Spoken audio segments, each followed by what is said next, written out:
se relaja el esfínter. O sea, la deglución en un inicio es voluntaria, pero la relajación forma parte del sistema neurovegetativo, o sea, del sistema nervioso autónomo.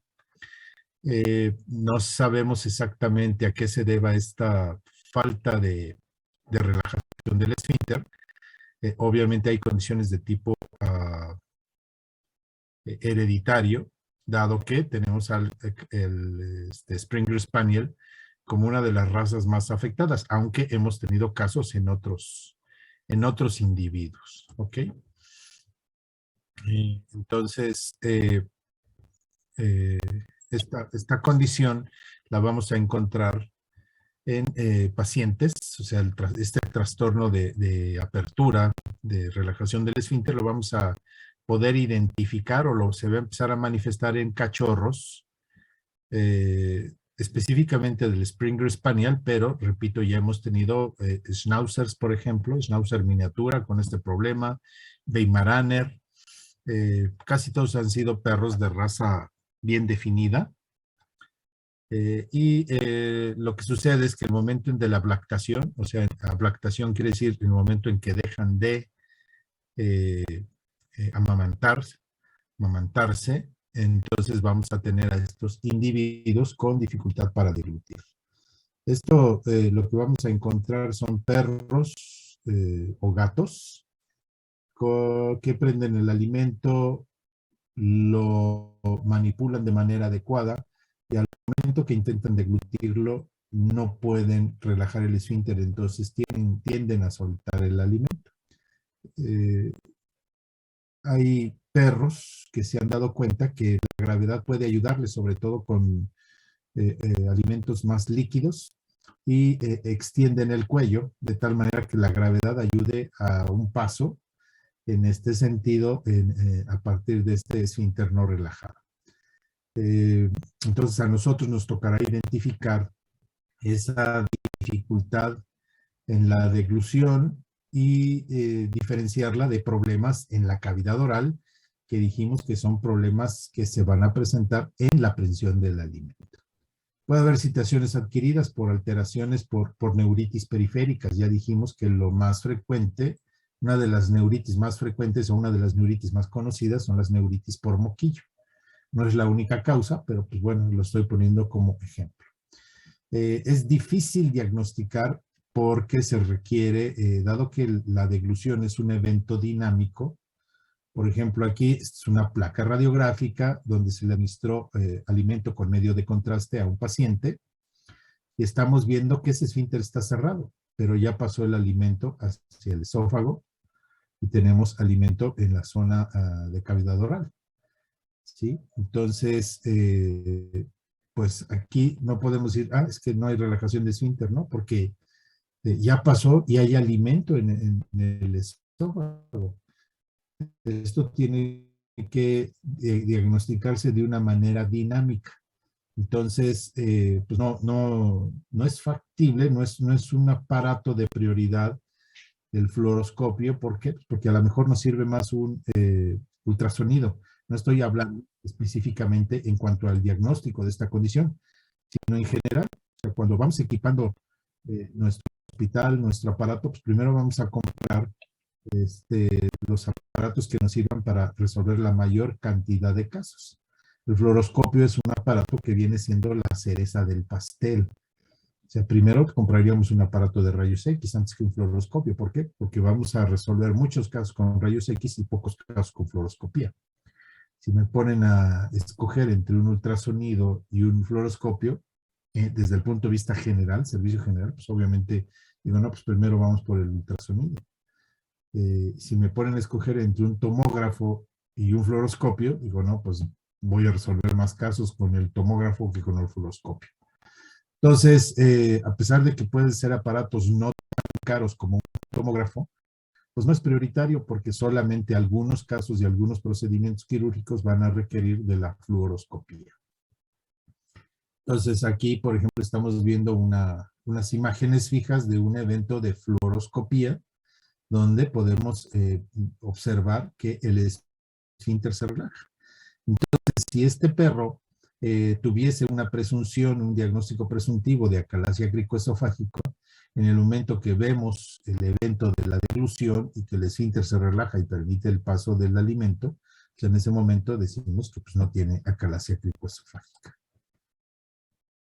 Bien, ¿qué otras situaciones pueden darnos dificultad en la deglución? Pues obviamente la faringitis, la tonsilitis, ya hablamos de faringitis, laringitis. Cuando tenemos ese tipo de problemas, nosotros incluso nos duele deglutir al tragar saliva. A veces no queremos comer porque nos duele tanto que el paso del alimento nos causa molestia. Entonces, esta situación se puede presentar también en perros y posiblemente en gatos, ¿no? Cuerpos extraños en esa zona, si alimentamos a nuestros perros o tienen la posibilidad de consumir huesos, pues obviamente astillas de huesos pueden quedarse en la zona del paladar blando. Es relativamente frecuente que algún hueso astillado pudiese quedarse aquí. En gatos, por ejemplo, que les gusta morder la ropa, morder los cojines, pues de pronto puede quedarse una aguja por ahí en un cojín y el gato tener una punción con una aguja en la zona del paladar blando. Esto da origen, tanto punciones de cuerpo extraño como de agujas, y es relativamente frecuente, o sea, no es algo hiper extraordinario, que nos llegue sobre todo un gato con un absceso retrofaríngeo, o sea, en la parte posterior, caudal, al paladar blando. Y en los gatos generalmente es relativamente frecuente, repito, por esa costumbre que tienen los gatos, pues de llegar y morder algo suave. Entonces, si alguien en la casa estuvo surciendo algo y dejó una aguja en un cojín y llega el gato y lo empieza a amasar, por ejemplo, y muerde el cojín, pues es relativamente frecuente que se quede aquí, que haya una punción o que se rompa la aguja y se quede una aguja en esta zona. El absceso retrofaríngeo generalmente lo diagnosticamos teniendo la signología de dificultad de deglución, como lo hemos estado platicando, igual que la acalasia, con placas radiográficas. Una vez que hemos diagnosticado la acalasia cricoesofágica o cricofaringia, entonces vemos, bueno, si es un problema adquirido y el perro tiene moquillo, pues tendríamos que ver si hay alguna condición funcional residual. O sea, ¿qué le queda al paciente para poder recuperar el funcionamiento del esfínter? Entonces habrá que resolver esa situación, pero si consideramos que esto es idiopático o que a pesar de que sea adquirido, pues no va a haber una recuperación como pudiese ser en un individuo que sobrevive al moquillo, pues se tendría que hacer el tratamiento quirúrgico indicado, que es la miectomía. O sea, hay que retirar parte de los músculos cricofaringio y tirofaringio. Entonces, repito, es muy importante que hagamos diagnósticos, no correctos. No podemos decir, bueno, pues creo que tiene acalasia cricoesofágica y voy a retirarle los músculos. Si no es, pues ni modo, ahí va a seguir deglutiendo. Pues no, porque entonces vamos a tener alteraciones de compuerta. O sea, este esfínter está por la razón para evitar la regurgitación de alimento del esófago hacia la zona de la retrofaringe. Y en ese sentido, pues entonces este paciente estaría muy predispuesto a desarrollar broncoaspiración y probablemente la muerte si la broncoaspiración es importante. En algunos pacientes que tenemos el diagnóstico de acalasia cricoesofágica se menciona que maduran con el tiempo. La verdad es que yo nunca he visto un perro, y eso no quiere decir que he visto todos, ¿verdad? O sea, de los perros que me ha tocado diagnosticar, que no son muchos o que me ha tocado ver en el hospital, que son pues, como 10 probablemente en este tiempo que he estado trabajando ahí en el hospital, que son más de 30 años, hemos visto como 10 perros con acalasia cricoesofágica. Ninguno nos ha tocado verlos y con maduración únicamente resuelven la situación. A todos los perros que han llegado ahí han sido cachorros y se les ha operado con resultados pues relativamente positivos.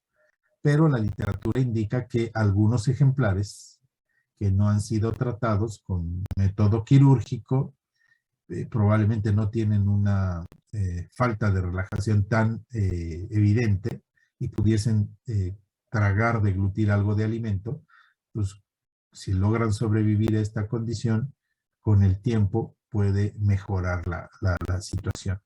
Eso dice la literatura, yo no puedo constatarlo porque, repito, nunca me ha tocado ver a un paciente evolucionar sin tratamiento y evaluar qué sucede después. Bien, entonces estamos en esófago, ya vimos la puerta de entrada, el portal de entrada al esófago. Hay otro problema que es mucho más frecuente, que es el megaesófago. Megaesófago quiere decir que tenemos un esófago que se ha dilatado, que ha perdido su tono y por lo tanto pierde el peristaltismo. Tenemos la causa del megaesófago es neurogénica. Recuerden que quien le da el tono y el peristaltismo es la inervación. Entonces, si tenemos alguna condición que en determinado momento pueda ocasionar alteraciones en el funcionamiento neurológico del esófago, pues vamos a tener un órgano atónico, sin tono, sin peristaltismo. Entonces, por la posición horizontal de los perros y de los gatos, esta condición es mucho, mucho más frecuente en los perros, muy poco frecuente en los gatos, aunque se puede dar. Está mencionado aquí, como lo vemos en color rojo, la raza más mencionada que tiene megaesófago neurogénico. Ya dijimos que congénito no es el término correcto, sería de factor hereditario o factor de riesgo hereditario. Se menciona el siamés. Y de entre los perros, que esta condición es hereditaria, pues tenemos bastantes ejemplares de diferentes razas. Fox Terrier, tanto pelo liso como pelo de alambre, el Schnauzer miniatura, gran danés, pastor alemán, setter irlandés, labrador, Shar-Pei, en fin. Desde el punto de vista hereditario, generalmente son perros de raza bien definida, aunque sean mestizos, pues podemos, por eso decimos es un pastor zoide. Pues ¿por qué quiere decir oide? Pues que porque parece un pastor alemán. La raza que más he visto con megaesófago es el pastor alemán, pero eso no quiere decir que sea el más afectado. ¿Por qué la he visto más? Pues porque es una de las razas que han mantenido la popularidad. ¿Sí? Aquí estoy mencionando el setter irlandés. Pues hace muchos años que yo no veo un setter irlandés, hace más de 20 años que no veo ningún setter irlandés, ni cachorro ni viejo. Entonces no puedo decir, no, es que el setter irlandés casi no tiene problema. Pues, a lo mejor en otro país, en Inglaterra o en Estados Unidos o en Irlanda, pues ven muchos setter irlandeses con megaesófago hereditario, ¿verdad? No lo sabemos. Entonces, pues depende de la popularidad de la raza. Por ejemplo, el Fox Terrier, el pelo de alambre, como el que vemos en la parte media del lado derecho, pues fue muy popular. Actualmente, pues no son perros populares. Hay otras razas mucho más populares y por lo tanto otras enfermedades que vemos. Entonces, este megaesófago hereditario, pues obviamente como antecedente debemos tener progenitores que hayan sufrido esta condición, no solamente los padres, puede ser un abuelo, un bisabuelo, un tatarabuelo. Se han detectado anormalidades en el núcleo de origen de tanto del nervio vago como del retrofaringeo, o anormalidades en la placa neuromotora, o sea, donde termina el nervio.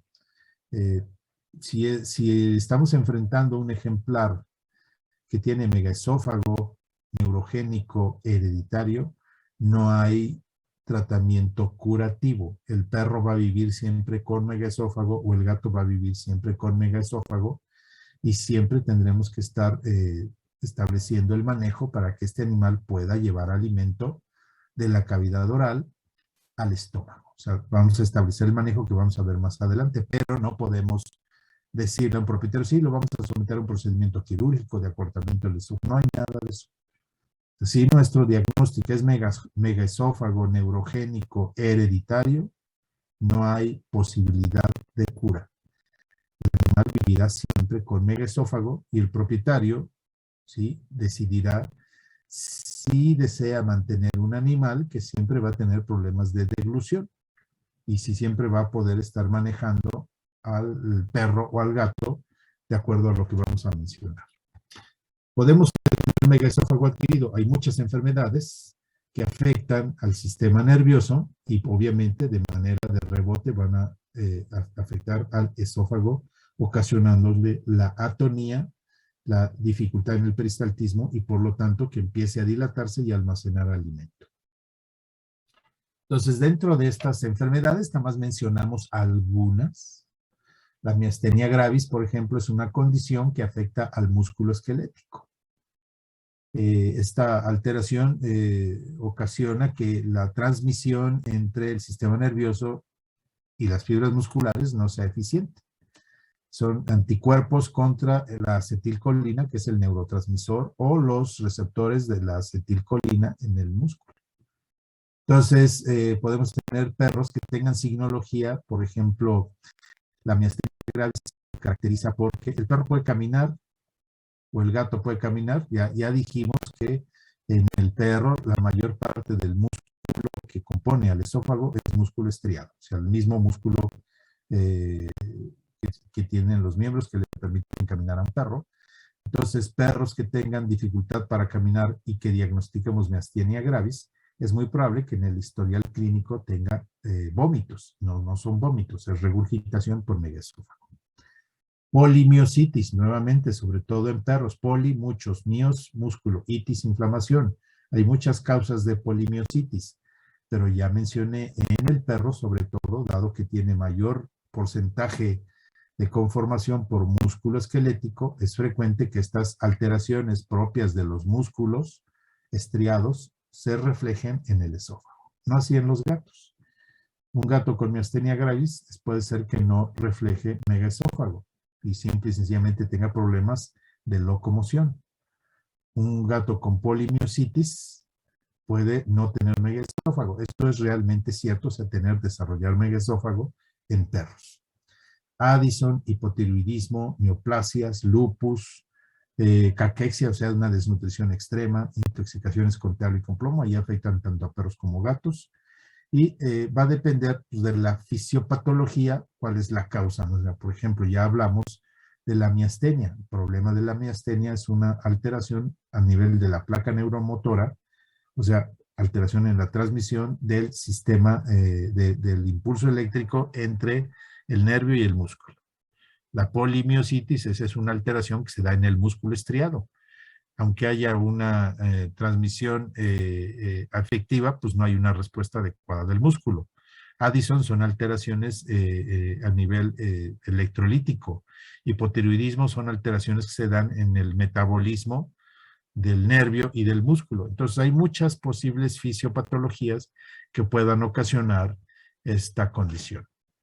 Entonces, repito, podemos tener megaesófago neurogénico hereditario y esta situación de megaesófago neurogénico hereditario la vamos a ver en perros prácticamente inmediatamente después de la ablactación. Nuevamente, no tendrán problema mientras están consumiendo algo líquido, pero cuando la transición de lo líquido, o sea, la leche materna, que le empezamos a dar croquetas remojadas, cosas así que ya requieren una participación más activa del esófago para llevar el alimento, pues entonces vamos a tener perros que vemos que sacan alimento por la cavidad oral.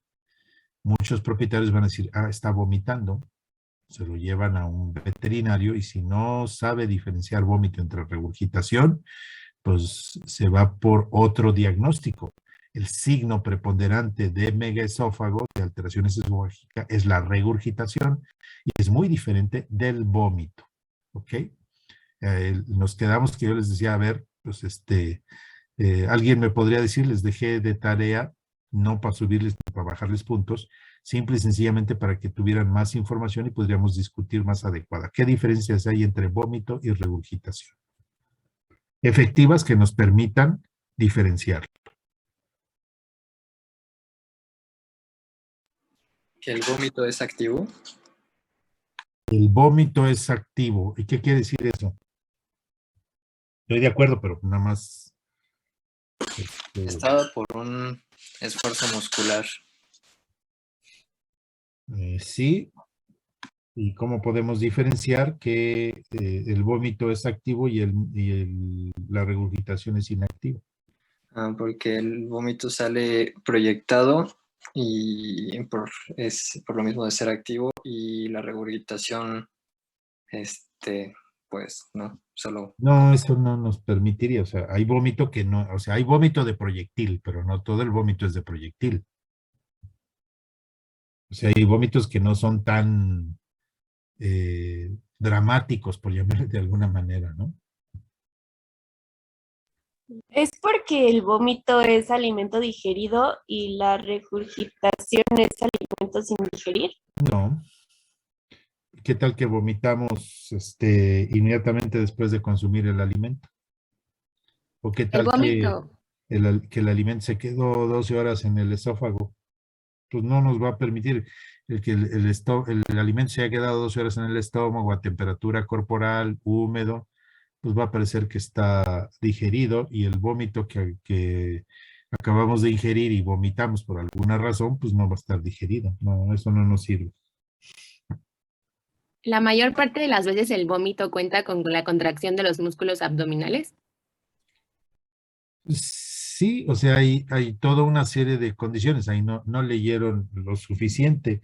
El vómito está neurológicamente integrado.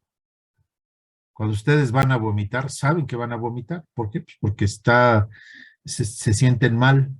La gente que está a su alrededor te dice, oye, ¿te sientes mal? ¿Quieres vomitar?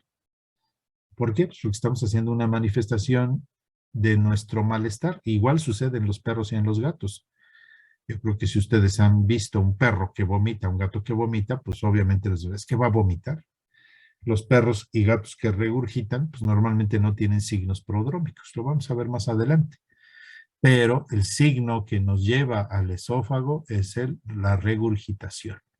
Y es nuestra obligación como médicos diferenciarla del vómito. Y así va a haber muchas cosas, ¿eh? Si un propietario va a decir, bueno, es que mi perro convulsiona, tiene ataques, pero un ataque es muy parecido a un síncope. Y es muy frecuente que tengamos perros y gatos medicados por convulsiones cuando lo que tienen son alteraciones cardíacas. Entonces, pues para poder ser eficiente en el diagnóstico, pues tienes que ser un experto en la especie y en las características de cada una de ellas, ¿no? Un propietario dice, es que mi perro orina mucho. Chispas, ¿qué quiere decir eso? ¿Poliuria o polaquiuria? Nos llevan a diagnósticos diferentes. El propietario no sabe, o sea, no tenemos por qué dar, pues sí sea un médico para humanos, ¿eh?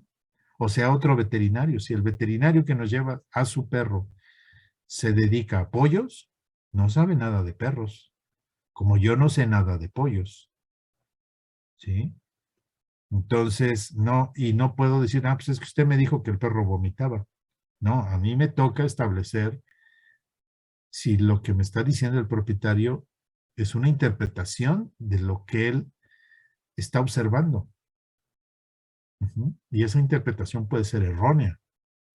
Entonces, si el propietario me dice que el perro está vomitando, yo no veo qué sucede, pues híjole, tengo que interrogar al propietario de tal manera que yo pueda dilucidar, ¿es vómito o es regurgitación? Entonces, bueno, establezco que es vómito, tengo la sospecha de que tiene megaesófago, si es un cachorro de alguna raza bien definida, o puede ser un mestizo, una cruza, pues a lo mejor digo, pero creo que tiene megaesófago neurogénico hereditario, o si el perro tiene signos de polimiositis o de miastenia o de Addison, hipotiroidismo, y elimina alimento por la cavidad oral, que el propietario me dice que es vómito, pero yo establezco que es regurgitación, pues digo, creo que tiene megaesófago. En este caso, el megaesófago es un signo, y a lo que voy a tratar y a llegar al diagnóstico, pues es la enfermedad que está ocasionando el megaesófago. Entonces, generalmente lo diagnosticamos el megaesófago con placas radiográficas. Ya les había yo mencionado que el esófago no se ve radiográficamente cuando es normal, pero aquí estamos viendo esta silueta, vemos esta pared que viene hasta acá, hasta acá. Entonces, interpreto que esto es un esófago dilatado, lleno de aire. Eso no debe suceder. No debo ver el esófago. Ok, tengo duda. No sé si esto es el esófago, no sé qué sea. Le administro alimento, algo que coma, si es que tiene apetito, dependiendo de las enfermedades. Perro con miastenia tiene apetito, perro con polimiositis tiene apetito, con enfermedad de Addison tiene apetito, con hipotiroidismo puede no tener apetito, neoplasias va a depender, en fin, va a depender de la enfermedad. Si el perro tiene megaesófago neurogénico hereditario, pues va a tener apetito, mucho apetito. Entonces le puedo dar croquetas con sulfato de bario, salchichas con sulfato de bario, y pues se va a colorear, se va a pintar de blanco el esófago. Lo vamos a ver más adelante. O puedo tomar una placa radiográfica de tórax y ver el esófago con alimento. Eso no es normal. Así le acabase yo de dar croquetas al perro y le tomo placas radiográficas, le doy croquetas, tomo el cassette, lo coloco, pongo al perro en posición, ya no tengo que encontrar croquetas en el esófago. O sea, el tránsito del alimento es rápido, ¿sí? En segundos. No es minutos, no es que te comas un bocado ahí de taco y pase por el esófago en 5 minutos, ¿no? Eso es cuestión de segundos, ¿no? En lo que llega. Entonces aquí estamos viendo, por ejemplo, de lo que estoy mencionando.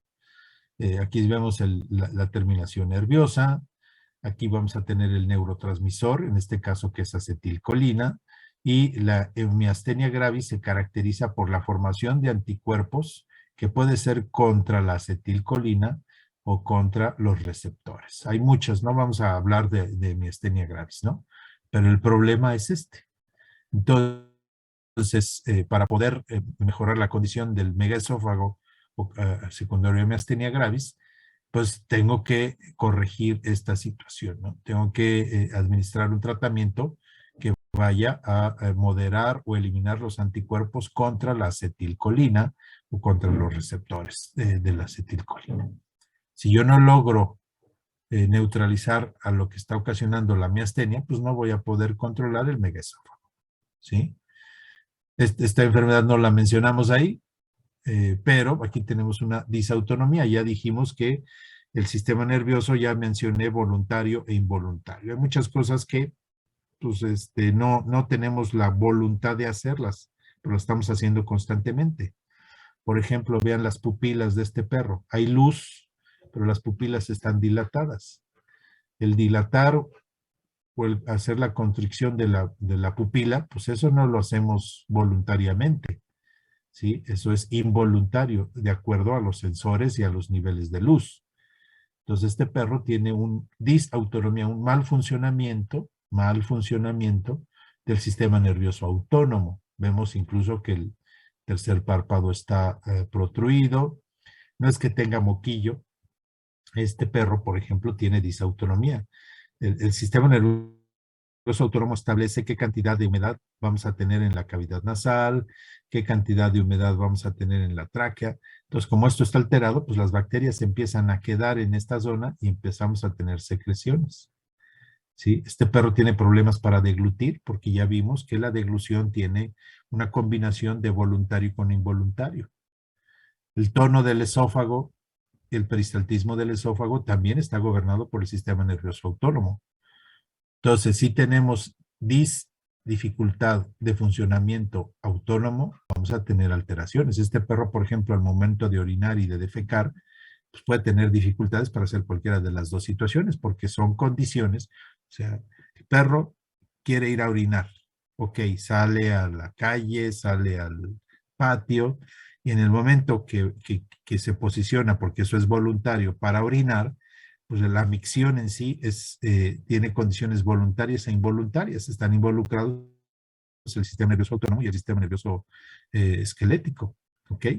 Entonces va a tener problemas para orinar o defecar. Y una de estas condiciones que va a tener por la disautonomía es el megaesófago. ¿Sí? Si logramos controlar la disautonomía, controlamos el megaesófago. Ya les comenté. ¿Quién no tiene curación? El megaesófago hereditario. ¿Sí? Ahí sí no hay nada que hacer. En pues tenemos que, si el perro tuviese hipotiroidismo y como signo del hipotiroidismo tiene megaesófago, pues hacemos el reemplazo, o sea, empezamos a dar hormona tiroidea y eso debe corregir el megaesófago. Entonces, pues sí, tenemos que establecer que existe megaesófago. ¿Cómo lo vamos a hacer? Pues historia clínica o anamnesis. Ya sabemos que historia clínica son todos los eventos de salud y enfermedad que han afectado a un individuo. Si el perro tiene 10 años y yo les digo, tómale la historia clínica, pues quiere decir que quiero saber qué le ha sucedido a ese perro desde que lo tiene, en este caso, el propietario, o si tiene información, si lo adquirió a los 2 años. Entonces, eso es historia clínica.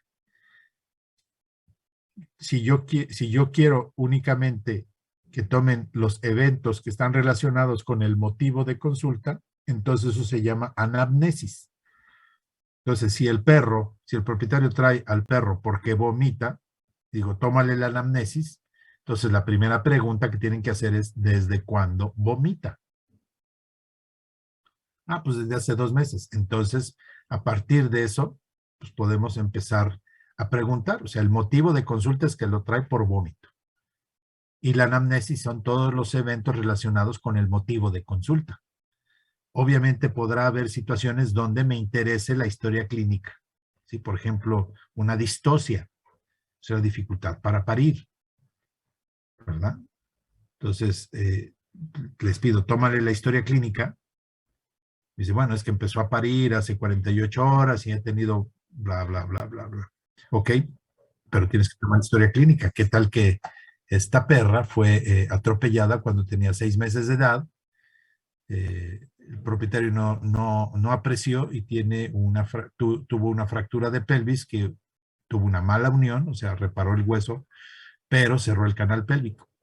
Entonces los cachorros no van a pasar. El problema es que la atropellaron cuando tenía 6 meses de edad y ahora que tiene 3 años de edad y va a parir, pues no pueden salir los cachorros.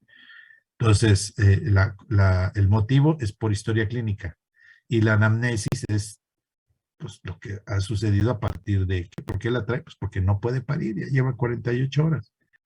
Entonces tendrás tú que muchas veces echar mano de la historia clínica, ¿no?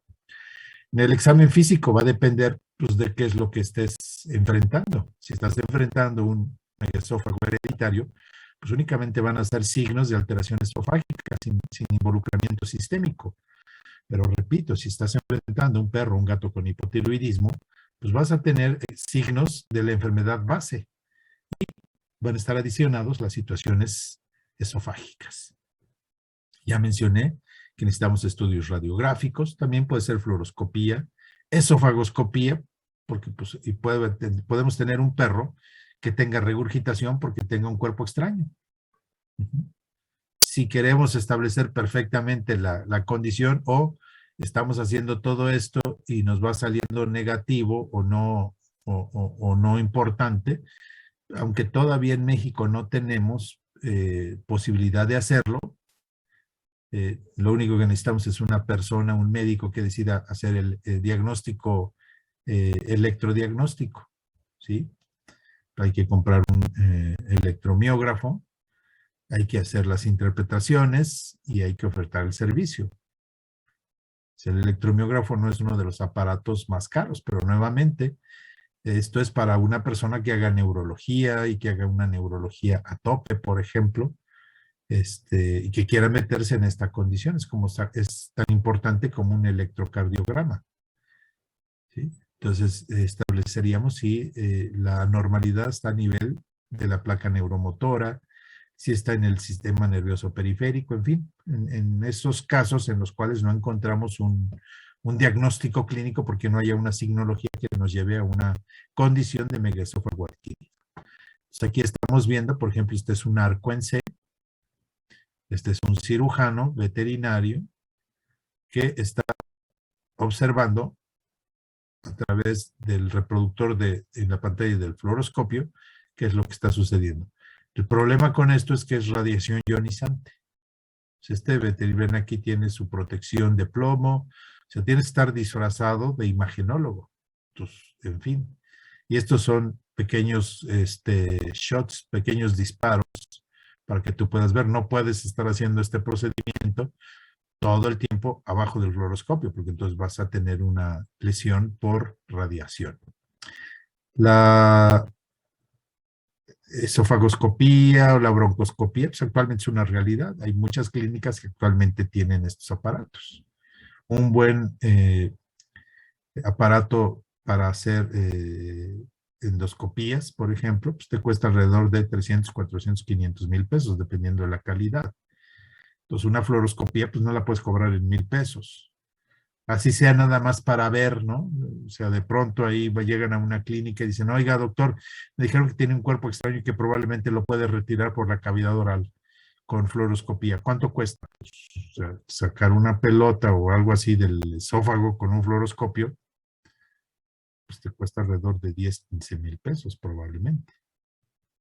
¿Por qué? Pues porque tienes que pagar el fluoroscopio, ¿verdad? Nuevamente, no vas a llegar y soy veterinario, vengo por un fluoroscopio. Pues por amor, ¿eh?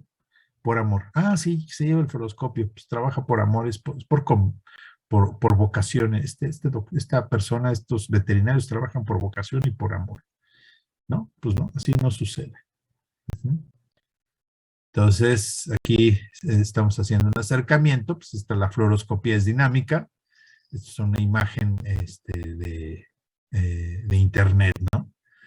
Bueno, podemos tomar placas radiográficas, ya dijimos que el esófago no se ve, y aquí vemos un esófago dilatado, pero tengo duda, no sé si esto es el esófago, pues le doy croquetas o salchichas con sulfato de bario, y esto es lo que se va a ver, ¿sí?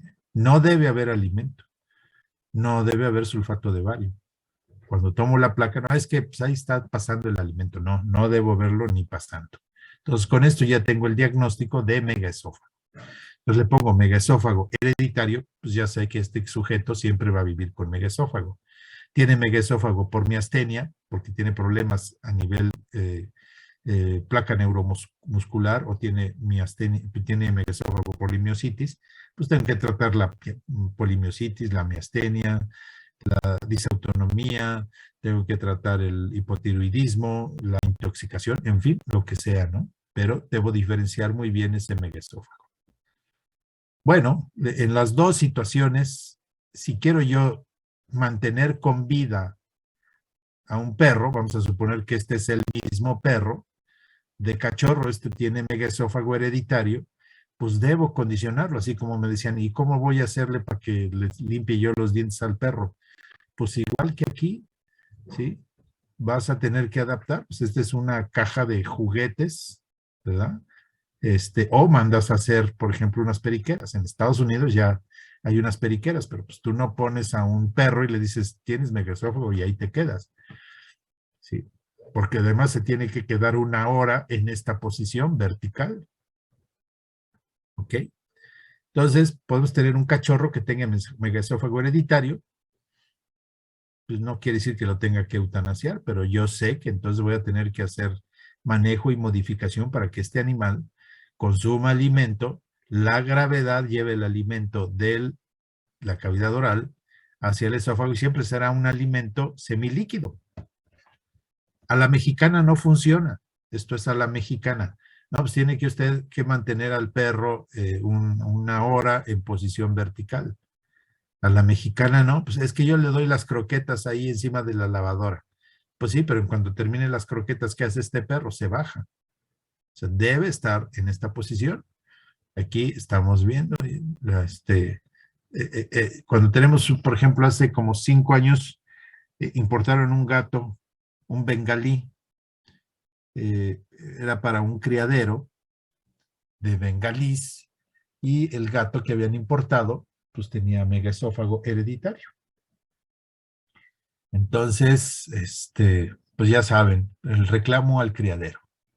El criadero dice, bien, regrésame al gato y te mando otro gato. Entonces, ¿y qué van a hacer con el gato? Pues lo vamos a sacrificar, porque no nos sirve, esto es hereditario. Entonces, no, no hay posibilidad de que me repongan mi gato, pero pues no estoy de acuerdo tampoco en regresarlo para que lo eutanasien. Entonces, bueno, en ese momento llegaron a un acuerdo, ok, quédate con el gato, pero tienes que castrarlo, no queremos que se reproduzca, porque eso es hereditario.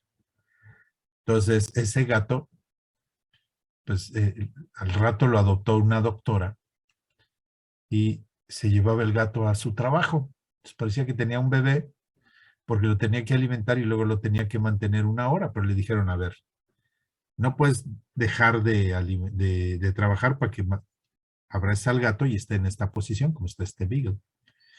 Entonces, como a los 2 meses ya no tenía el gato, y voy a otra clínica y me encuentro ese gato con otra doctora. Igual, era la misma dinámica. Estaban alimentando el gato y lo tenían que traer abrazado en esta posición, ¿sí? Entonces, ya sea megaesófago hereditario, toda la vida vamos a tener un perro o un gato que tenga que comer y que tenga que mantenerse en posición vertical mínimo 1 hora. Perros con megaesófago adquirido, pues no se va a recuperar. O sea, el perro que tiene hipotiroidismo y desarrolló megaesófago, no quiere decir que empiezo a darle la hormona tiroidea y al otro día ya tiene tono y peristaltismo. No, va a tardar en recuperarse y durante ese tiempo tengo que mantener este manejo. ¿Preguntas? Sí, yo sí tengo una pregunta, doctor. ¿El sulfato de bario se maneja igual miligramos por kilogramo? ¿Cuánto se les da para poder hacer? Hay dosis, no me sé. Eso generalmente yo lo mando a radiología. Y ahí le hacen el manejo. Sí, son miligramos por kilogramo de peso.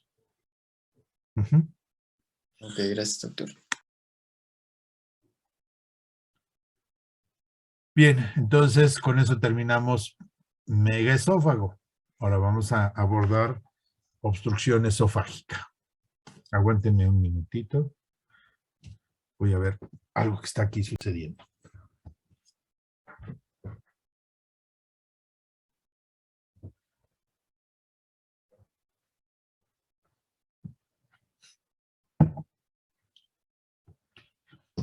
Entonces, la obstrucción esofágica puede ser intraluminal, que es la más frecuente, o sea, cuerpos extraños. Ya hemos mencionado que el esófago de perros y de gatos tiene una gran capacidad de dilatación, más la de los perros que lo de los gatos.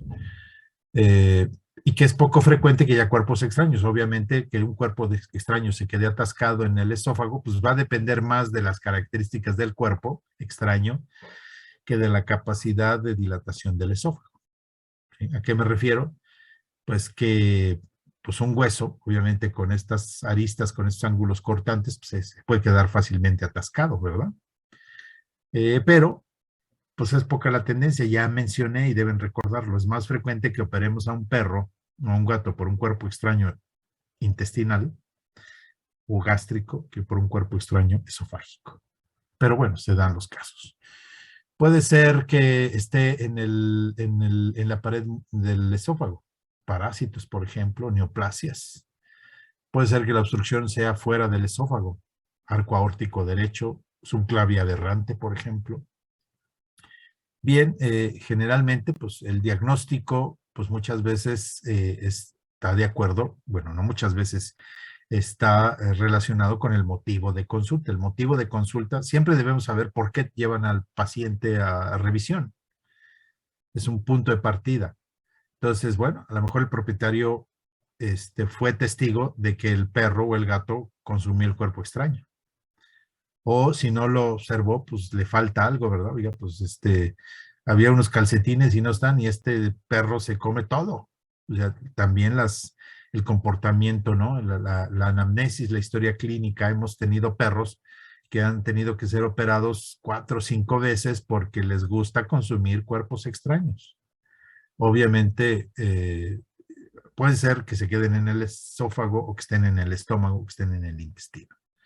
La esofagoscopía, pues obviamente es una condición que nos puede ayudar a establecer, pues tanto, tal vez no tanto el diagnóstico, porque generalmente con placas radiográficas es más que suficiente, pero para tratar de recuperar ese cuerpo extraño, ¿no? Entonces ya les mencioné, el esófago no es un órgano que le guste ser sometido a procedimiento quirúrgico. No tenemos serosa, tenemos adventicia, por lo pronto los puntos de sutura no tienen un buen anclaje. El esófago no tiene una irrigación, secuela o sea, por ejemplo, que nos ayude a la reparación. No hay un aporte extraordinario, extra, pues. Entonces, al esófago no le gusta la cirugía. En la medida de lo posible, cuando estamos hablando de cuerpos extraños intraluminales, o lo sacamos por cavidad oral, o lo empujamos al esófago, al estómago, perdón. Pero, pues solo en casos muy especiales, pues, tendremos que hacer una cirugía directa al esófago. No es lo más deseable. Repito, tenemos problemas en la recuperación del esófago. Entonces, bueno, pues aquí estamos viendo pues, un perro que se tragó una pelota de gran tamaño. Dijimos que el esófago se puede dilatar, pero pues todo tiene un límite, ¿verdad? Entonces, aquí no la tenemos que ingeniar, porque esa pelota, pues a lo mejor ni la podemos jalar por su tamaño, ni la podemos empujar, porque ya dijimos que el esófago hay lugares donde tiene limitada esa capacidad de dilatación. Una vez en la base del corazón, si lo empujo hacia el tórax, ¿dónde se va a quedar atorado? Pues en la base del corazón. Si lo jalo, pues a lo mejor está tan atascado, pues que no puedo hacer. Híjole, no me gusta la cirugía. ¿Qué tengo que hacer? Pues me la tengo que ingeniar. Es una pelota que está llena de aire. Entonces digo, o la empujo, la saco, no puedo así, funciona la pelota, le saco el aire y la jalo por la cavidad oral. Siempre tenemos que tratar de evitar la cirugía del esófago, a menos que no haya otra situación. Pues si es un tumor, pues en humanos te quitan el esófago, no hay posibilidad de hacer anastomosis término-terminal y no hay prótesis esofágicas hasta el momento. Y generalmente si te tienen que quitar el esófago, pues te ponen un tubo que va al estómago. Ya no vas a poder tomar agua por cavidad oral. Te vas a alimentar a través del tubo que lleve el alimento al esófago. Lo mismo sucede en perros. Entonces, pues rayos X ahí. Pues este cuerpo extraño, anzuelo, pues ni para atrás ni para adelante, ¿verdad? No hay posibilidad. Si lo empujo, voy a desgarrar o está atorado en la base del corazón. Aquí estamos. Si lo jalo, pues tampoco, pues ni modo, voy a tener que entrar aquí. Pero, pues yo sé que va a ser una cirugía de alto riesgo, que va a ser una cirugía que voy a requerir un equipamiento quirúrgico muy adecuado, porque es una cirugía a tórax abierto, ¿verdad? Voy a tener que saber manipular los campos pulmonares, porque es muy frecuente que si, pues está bien fácil, pues hay que entrarle al esófago. Sí, la cirugía de esófago es fácil, pero no se va a recuperar bien. Y para llegar al esófago tienes que quitar los pulmones. Ajá. Y generalmente, si no sabes manejar los pulmones, el perro se va a morir de edema pulmonar. Y vas a requerir un equipamiento para poder retraer las costillas que te permita acceder al esófago. En fin, estos son procedimientos quirúrgicos que requieres ya un conocimiento, habilidad, equipamiento, ¿sí? Y cómo vas a mantener al perro después, cómo vas a vigilarlo en la recuperación, ¿sí? Entonces, pues hay que tener cuidado con el esófago. Entonces, consideraciones, requieres precisión, no existe serosa, tienes adventicia, no hay dónde anclar los puntos de sutura, no es adecuado anclar los puntos de sutura en la capa muscular.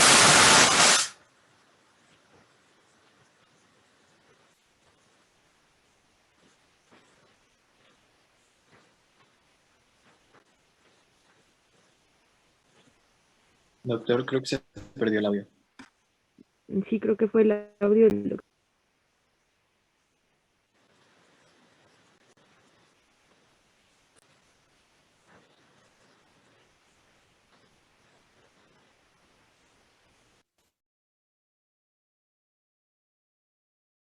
Ahí.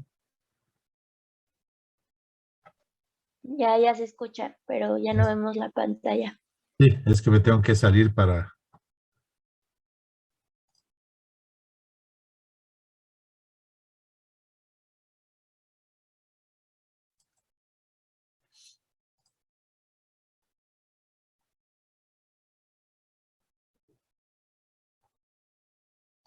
Ahí. Sí, doctor. Ok. Entonces, el esófago no es un órgano que le guste la cirugía. Entonces, pues si tenemos cuerpos extraños, por ejemplo, aquí estamos viendo una endoscopía de un sujeto que se tragó una arracada. ¿verdad? La arracada pues tiene puntos que no nos permiten ni jalarlo ni empujarlo. Entonces entramos a procedimiento por endoscopía. No es el mismo caso, pero pues vale la pena apreciarlo, que por medio de endoscopía podemos recuperar cuerpos extraños. En este caso estaban recuperando un hueso, ¿sí? Y vemos aquí qué sucede después, pues hay esofagitis. ¿Sí? Ven la irritación que ocasiona el cuerpo extraño. Entonces, cuando veamos esofagitis, pues una de las causas de esofagitis precisamente son cuerpos extraños. Entonces, la endoscopía, pues actualmente es un aditamento que requiere el médico veterinario. Si piensan dedicarse a perros y gatos, pues piensen que van a tener que equiparse, ¿no? O sea, eso que algunos que piensen, no, pues yo voy a empezar a dar consulta. Pueden empezar a dar consulta. Voy a poner una mesita y un refrigerador. Bueno, pues sí, pero al rato te va a llegar un perro que va a requerir que tomes un electrocardiograma. Pues ya decidirás tú si lo remites para que le tomen el electro o tú compras tu electro. Y así vas a tener que ir equipando tu servicio, ¿verdad? Y a lo mejor al principio dices, no, pues yo con 50 pesos de cobrar la consulta estoy hecho. Pues aquí nada más le pago 1,000 pesos cada 2 meses a mi papá de la renta del garage, ¿sí? Pero al rato ya dices, no, pues sí me gustaría tener un aparato de rayos X. Entonces, bueno, pues ¿cuántos rayos X voy a tomar? Pues tengo que pagar 10,000 pesos mensuales pues de la letra de los rayos X, ¿verdad? Pero me llegan 5 perros, cobro 1,000 pesos, son 5,000, me faltan 5,000, pues ya mi consulta no puede ser a 50 pesos. Y se vale. A ver, algunos de ustedes van a decir, ay no, ¿y por qué le tengo que cobrar a la señora que nada más viene a vacunar al perro? Es el cobro 50 pesos de vacuna, pues sigo cobrando eso, ¿no? Pues en los hospitales muchas veces te cobran el hecho de que tengas ahí un aparato de rayos X listo para ser utilizado. Entonces dices, bueno, pues voy a subir 50 pesos, mi consulta ya no va a costar 50, cuesta 100 pesos. ¿Por qué? Pues porque vas a tener que pagar el aparato. ¿Ok? Igual, pues que necesito un ayudante y le tengo que pagar 5,000 pesos mensuales. Pues tu consulta ya no puede costar 100 pesos, ahora va a costar 200. ¿Por qué? Porque de esos 200 vas a pagar al ayudante, vas a pagar la renta, te vas a pagar un sueldo y vas a pagar la letra de los aparatos de rayos X. Entonces, hay que saber cuánto se debe cobrar para poder ir saliendo adelante y tener la aspiración de siempre mejorar. ¿Sí? Entonces, eso es y algo que debemos aspirar actualmente, que quien tenga un servicio, pues es una endoscopía. Si ofreces urgencias, pues debes tener la endoscopia, porque si ofreces urgencias y dices, híjole, pues sería muy adecuado sacar el cuerpo extraño por endoscopía, pero no lo tengo, lo voy a tener que remitir, pues entonces no ofrezcas urgencias. ¿Ya? Entonces, actualmente es algo que debemos tener la aspiración si vamos a dar esos servicios. Bien, el esófago no tiene muy buena irrigación, entonces cuando tiene cuerpos extraños, cuando los sometemos a cirugía, podemos tener fístulas. Recuerden que una fístula es una cicatriz, puede ser un evento que esté, ya vimos las fístulas de la muela carnicera, de una infección, en fin, ¿no? Entonces, estas fístulas pueden ser congénitas. Puede haber perros que nazcan con fístulas o gatos que nazcan con fístulas, o sea, con comunicaciones entre el esófago, puede ser con el exterior, no pasa nada, pero son muy peligrosas las que van hacia las vías respiratorias. Si la fístula va a la tráquea, pulmones, bronquios o espacio pleural, pues cada vez que el perro consuma alimento, pues se va a ir a esta zona. Los perros que tienen estas fístulas, si son hacia áreas respiratorias, se van a morir temprano. Adquiridas, secundarias a cuerpos extraños, secundarias a procedimientos quirúrgicos. Entonces aquí estamos viendo un perro que se le dio sulfato de bario, este es de un texto, sulfato de bario, y vean la comunicación, o sea, no se ve la comunicación, sino vemos el resultado de la comunicación. El sulfato de bario que debería de estar en el esófago, ahora está en los bronquios, ¿verdad? Entonces este perro tiene neumonía por aspiración, por la presencia de la fístula. Entonces, dependiendo de la gravedad de la broncoaspiración, de la neumonía secundaria, es lo que va a determinar si nuestro paciente viva o muera. Si es una comunicación muy localizada y tenemos una neumonía lobar, o sea, en un lóbulo, y esto es por alimento, pues no vamos a poder limpiar ese lóbulo, o sea, tenemos que quitarlo. Se pueden hacer neumonectomías, o sea, quitar el óvulo afectado. Esa es una posibilidad. Y obviamente establecer el procedimiento quirúrgico para cerrar la fístula. En el entendido que ya sabemos que al esófago no le agrada la cirugía, pero pues eso es lo que hay que hacer. Bien, intramurales, o sea, lo que esté en la pared del esófago. No son frecuentes, pero tampoco es algo que me diga yo, uy, qué extraordinario. Pues, por ejemplo, las espirocercosis. La espirocerca lupi es un parásito que se aloja en la pared del esófago, es donde se queda. Aquí estamos viendo un esófago con los nódulos ocasionados por parásitos como la espirocerca lupi. Entonces, esto se adquiere porque los perros o los gatos ingieren un insecto que tiene la fase larvaria del espirocerca. En la Ciudad de México no existe este escarabajo, pero si es un perro que lo llevamos de día de campo a Puebla o a Morelos y se tragó el escarabajo y este escarabajo tenía la fase larvaria, pues va a desarrollar la espirocercosis. Generalmente son infestaciones que pasan subclínicas. Podemos tener signos de alteración esofágica que no son frecuentes. Generalmente nos vamos a dar cuenta que el perro tiene espirocercosis porque por alguna otra razón vamos a hacer una endoscopía y vemos los nódulos. Radiográficamente no se ve, ¿ok? Generalmente son necropsias, aquí estamos viendo necropsias. Pero, pues obviamente si el nódulo o los nódulos son de tamaño suficiente pueden ocasionar obstrucción. Y en el diagnóstico, en el cual vamos a requerir endoscopía, ¿sí? O tomografía o resonancia magnética, porque radiográficamente no se ven, entonces estaríamos estableciendo el tratamiento, que tampoco es algo curativo, porque podemos eliminar las espirocercas que están en estos nódulos, pero el nódulo ya no lo podemos revertir. Entonces, bueno, afortunadamente no es algo que ocasione grandes signos. Repito, generalmente las encontramos como un hallazgo incidental. Si andamos buscando otra cosa, es chispas, además tienen nódulos. Y en su historial clínico es que este perro pues, ha salido de la Ciudad de México. Otras situaciones que pueden dar, esta es una imagen de medicina para humanos. Ingestión por cáusticos, o sea, los niños o un humano que inadvertidamente consuma algún cáustico, algo que queme. Entonces vemos aquí una cicatriz queloide ocasionada por la quemadura en la pared del esófago. El esófago no se va a poder dilatar, entonces va a ser un lugar donde, pues si el perro le damos algún trozo de carne o algún objeto que pueda ser deglutido o simple y sencillamente deglutir un cuerpo extraño, pues se va a quedar atorado en esta zona, ¿sí? Porque en este lugar el esófago no puede dilatarse. Aquí estamos viendo un tumor, o sea, sabemos que el esófago tiene una composición tanto de músculo liso como de músculo estriado. En el gato y en el humano pues son muy frecuentes los leiomiomas. ¿Por qué? Porque es músculo liso, ¿sí? En el perro serían los rhabdomyosarcomas. Entonces, cuando tengamos este tipo de crecimientos, pues hay que biopsiarlos porque no sabemos de qué se trata. Obstrucciones fuera del esófago, las más frecuentes son por anillos vasculares. El arco aórtico del lado derecho, ¿sí? Es la consecuencia más frecuente. Este arco aórtico no trae signos cardíacos.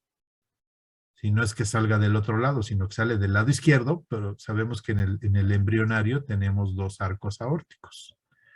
Generalmente el derecho desaparece, pero en los que tienen arco aórtico del lado derecho, entonces el arco aórtico se va del lado derecho. ¿Okay? Muy poco frecuente que haya pacientes con doble arco aórtico. Eso es una posibilidad, pero no es lo más frecuente. Entonces, lo más frecuente, y esto lo vamos a ver cuando veamos cardio, para que entiendan ya más adelante qué onda, por qué el arco aórtico del lado derecho no ocasiona problemas cardíacos, pero sí problemas en el esófago. Subclavia derecha que tiene el mismo efecto, generalmente van del lado izquierdo, que estamos viendo que deben ir del lado izquierdo. Las subclavias como el arco aórtico, ¿sí? En la base del corazón vemos al esófago. El esófago pasa en medio de la tráquea, del arco aórtico, o sea, 1, 2, 3, o sea, si tomamos 4 lados, tenemos tráquea de un lado, arco aórtico de otro lado, corazón de otro lado, y queda solamente un lado libre para que el esófago se pueda distender. Cuando el arco aórtico queda del lado derecho, o sea, de este lado, ¿sí? Entonces vamos a tener cerrado totalmente el círculo. Sí, porque va a quedar la tráquea, va a quedar el arco aórtico del lado derecho, va a quedar la base del corazón y se cierra el círculo. Entonces ahí es un lugar donde el esófago no puede dilatarse y entonces empieza a almacenar alimento. Aquí lo estamos viendo. Ajá. Vemos, bueno, este no es el arco aórtico del lado derecho. Esto es un remanente, vendría siendo el remanente del ducto arterioso. Cuando tenemos arco aórtico y operamos a un perro, no le vamos a cambiar el arco aórtico. Vamos a quitar el remanente del ducto arterioso y entonces este es el esófago.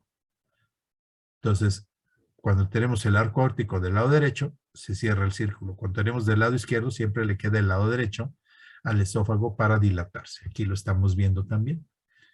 Esta es una necropsia, obviamente. Este no es un procedimiento quirúrgico. Esta sí es una cirugía para tratar el megaesófago por arco aórtico derecho. Pero repito, no vamos a cambiar el arco aórtico. Lo que vamos a quitar es lo que queda del ducto arterioso, que lo vamos a entender ya, que espero que tengan buena memoria, y cuando hablemos de arco aórtico del lado derecho, podamos entender esto cabalmente. Ahorita se les va a hacer nebuloso y difícil de entenderlo, porque, pues obviamente dicen, ¿cómo arco aórtico del lado derecho y del lado izquierdo? ¿Por qué no tiene signología cardíaca?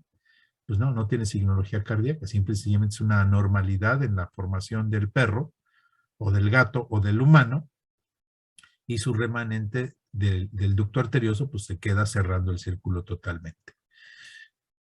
¿Qué pasó, Jimena?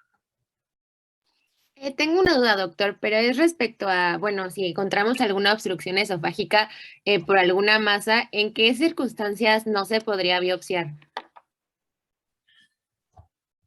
No, yo creo que el esófago es un órgano que puedes biopsiar sin problema. Digo, la biopsia puedes hacerla incisional o puedes hacerla por punción con aguja delgada, que no es una biopsia formal, pero te da información. Hay órganos que no puedes biopsiar, por ejemplo, el sistema nervioso central, no puedes quitarle un pedazo de cerebro, ¿verdad? Tienes que hacer lo más posible por llegar al diagnóstico sin tener que biopsiarlo. Pero el esófago no, o sea, no vas, obviamente no puedes tomar una biopsia de todo el círculo del esófago porque no es un órgano que permita el procedimiento quirúrgico. Entonces, como puedes ver aquí van a tomar una mordidita de este crecimiento. ¿Sí? Entonces, en este caso son mordiditas o son punciones con aguja delgada que te van a dar información de la naturaleza del crecimiento. Pero no puedes hacer una biopsia incisional, o sea, no puedes, bueno, sí puedes, pero sabes que vas a tener complicaciones. No puedes decir, bueno, vamos a quitar este pedazo de esófago y lo suturo. ¿Por qué? Porque ya dijimos que al esófago no le gusta el procedimiento quirúrgico. Y si tienes una neoplasia, pues ya tienes una bronca. Tienes que quitar el esófago y tienes que ponerle un tubo de alimentación porque el esófago ya no va a funcionar. No puedes quitar un pedazo de esófago y hacer una anastomosis término-terminal. ¿Sí? Ok, sí, es que le pregunto porque, bueno, de donde yo trabajo hubo un caso de un perro que justamente fue a endoscopía porque tenía, pues sí, una neoplasia en esófago, pero ocupaba como el 80% de la luz esofágica. Y pues en la endoscopía le dijeron que no se podía biopsiar, no sé si por el tamaño o bueno, desconozco por qué le dijeron eso, pero pues justo por eso era el motivo de mi pregunta. No, yo creo que pues, está grandota, pues la puedes biopsiar. O sea, cuando están muy grandes las masas, pues tienes que tomar diferentes puntos de biopsia, ¿verdad? Porque puedes tener tejido necrosado. Y si mandas ese tejido necrosado, o sea, si tuviste la mala suerte de biopsiar lo que está necrosado, pues no te van a saber decir. Generalmente cuando las masas son grandes, pues requieren varios puntos de biopsia. Pero pues las biopsias por endoscopía, pues están indicadas. No sé por qué te habrán dicho que no. Ujú. A lo mejor pensaron, bueno, pues está tan grande que pues ¿para qué sirve la biopsia? Pero pues eso no es una indicación de no tomar la biopsia. Yo creo que sí deberían de haber tomado la biopsia, ¿no? Te repito, a lo mejor dices, bueno, pues a ver, voy a tomar varias zonas de biopsia porque para que sea representativo, ¿verdad? Si está tan grande la masa. ¿Ok? Ok, sí, doctor, muchas gracias. Bueno, aquí estamos viendo un perro que tiene arco aórtico del lado derecho. Entonces, sabemos que tiene megaesófago. El diagnóstico es arco aórtico del lado derecho. No solamente va a ser radiográfico, hay que tomar tomografía o resonancia o ultrasonido. Cualquiera de esas cosas porque pues vamos a establecer, en este caso, el megaesófago no es hereditario. Bueno, el arco aórtico del lado derecho puede ser hereditario, pero el megaesófago no es hereditario. ¿Qué quiere decir? Que en cuanto yo corrija la estenosis, voy a recuperar este esófago. ¿Sí? Obviamente no de la noche a la mañana. Tendría que platicar, bueno, su perro tiene arco aórtico del lado derecho. ¿Cómo lo corregimos? Con una cirugía a tórax abierto. Vamos a quitar el remanente del ducto arterioso. Con eso permitimos que el esófago pueda dilatarse, pero para recuperar esto, pues necesitamos un manejo. Usted va a tener que darle de comer al cachorro, porque generalmente son diagnósticos en perros jóvenes. Le va a tener que alimentar al cachorro con una dieta semilíquida, después lo va a tener que, esto va a ser 3 o 4 veces al día, y lo va a tener que mantener 1 hora en posición vertical. El pronóstico es bueno, pero no se puede garantizar la recuperación del megaesófago. La cirugía tiene sus bemoles. Es una cirugía a tórax abierto, tienes que retirar los pulmones, en fin, retirarlos hacia un lado, ¿verdad? Complicación más frecuente, cirugía a tórax abierto, edema pulmonar y se muere el perro si no hiciste las cosas correctamente. Entonces, nuevamente, son cirugías que requieren de experiencia, requieren de equipamiento. Se pueden hacer, sí. Hay clínicas, actualmente hay hospitales, ¿no? Donde hay cirujanos. O sea, si yo tuviese un perro con estas características, pues no dudaría en remitir a este paciente. Yo no sé hacer este tipo de cirugías. Mis cirugías son ortopédicas, son neurológicas. A eso me dedico. Si obviamente me pueden llamar para un perro que tenga megaesófago porque piensan que es neurogénico y les digo, no, pues no es neurogénico. Bueno, es neurogénico, pero el problema es, a final de cuentas, que tienes un arco aórtico del lado derecho. Hay que corregirlo quirúrgicamente. Ok, ¿tú lo haces? No, yo no lo hago, pero lo hace Jesús Méndez en el Hospital Delta, o lo hace Jesús Paredes en el Hospital Veterinario México, o lo hace fulano de tal en tal lugar. ¿Verdad? Ya tendremos, es algo que debemos aprender de la medicina para humanos, ¿no? O sea, no voy con el oftalmólogo, pues tiene un problema ahí, tiene un crecimiento raro en el esófago, pues de una vez lo opero, ¿no? Así como le voy a operar ahí el párpado, pues de una vez le opero el esófago. Pues no, o sea, pues a lo mejor llama a un cirujano general y ya entre los dos dice, bueno, tú entras a quitarle ahí, a recuperarle su párpado y yo entro después, si es que se puede hacer al mismo tiempo el procedimiento quirúrgico y si no, pues no. ¿Ok? Entonces, aquí lo único que estamos viendo es el megaesófago y vemos que el megaesófago está directamente relacionado con la zona del arco aórtico. Entonces decimos, ups, creo que tiene arco aórtico del lado derecho. ¿Qué sigue? Ultrasonido, tomografía, qué sé yo. Lo que puedan tener a la mano para llegar al diagnóstico del arco aórtico derecho. Y entonces ya se hace el procedimiento de retirar el remanente del ducto arterioso.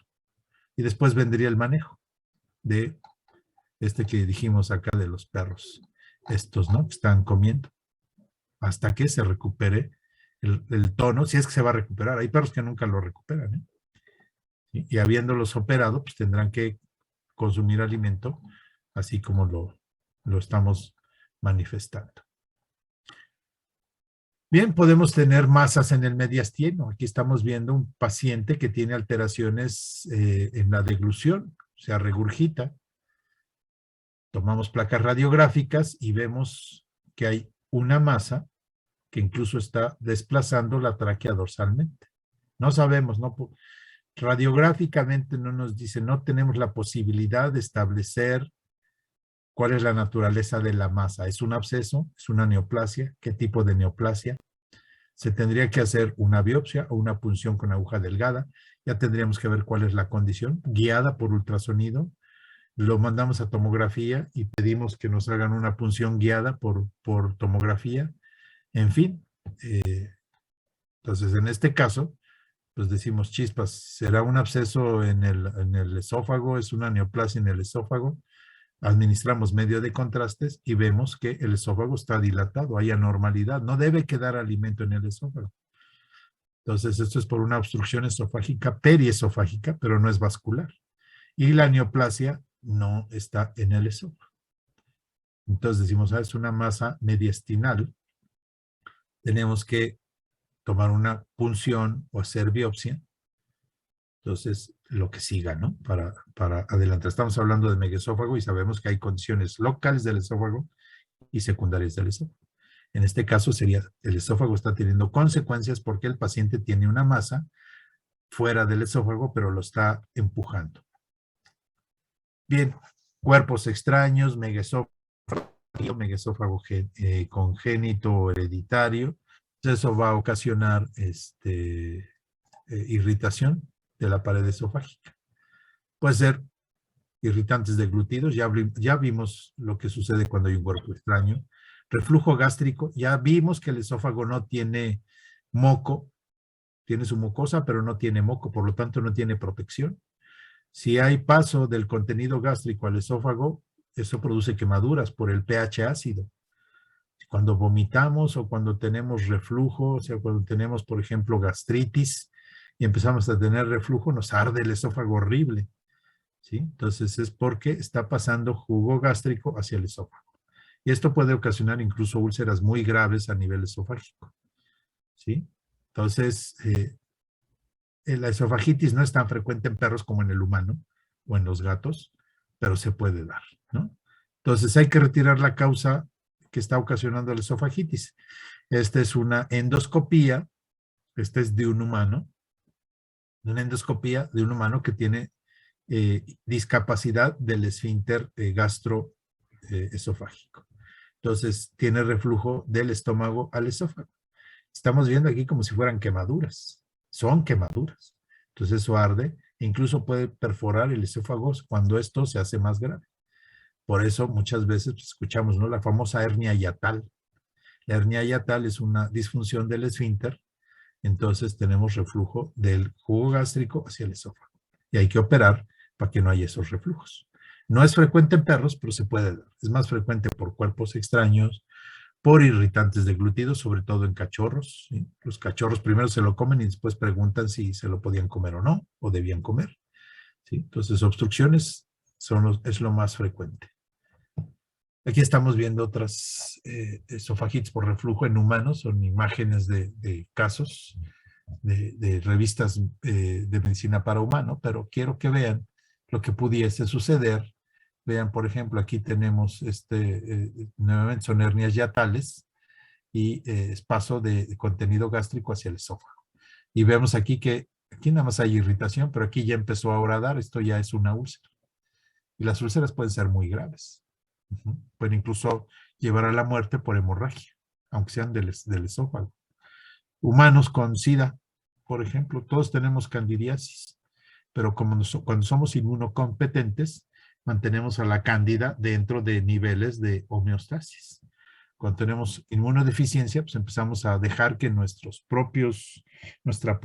propia microbiota empiece a proliferar. Entonces, son endoscopías de humanos con síndrome de inmunodeficiencia adquirida que desarrollaron candidiasis, ¿no? Por ejemplo, o sea, este individuo, su problema es la inmunodeficiencia, pero le permite el sobrecrecimiento, en este caso, de cándidas, ¿no?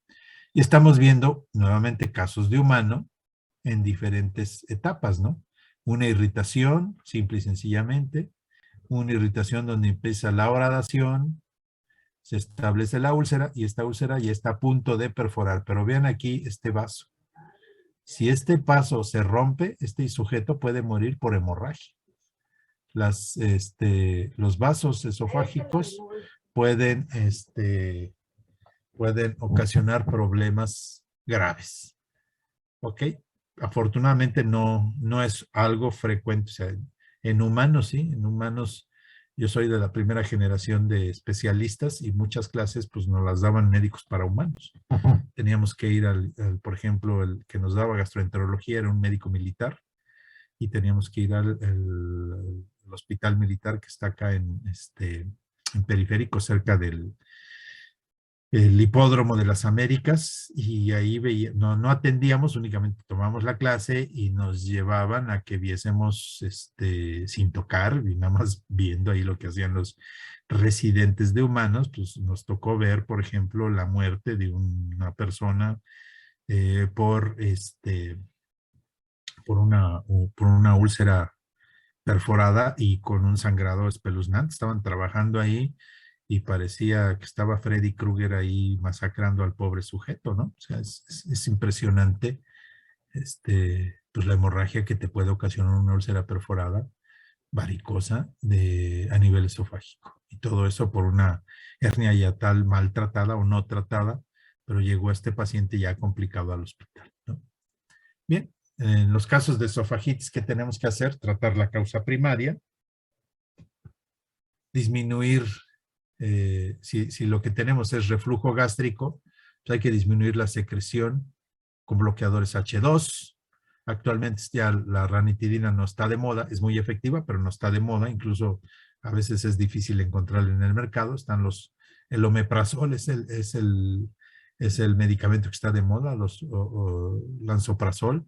Recuerden que todos estos bloqueadores H2 están siendo puestos en revisión como posibles causas de cáncer gástrico. ¿Ok? La metoclopramida favorece el peristaltismo, es un procinético, favorece el peristaltismo. Entonces, cuando damos metoclopramida, cuando tenemos reflujo gastroesofágico, pues lo que queremos es que el estómago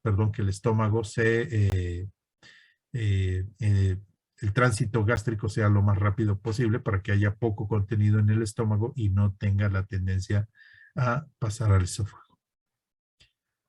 ¿Sí?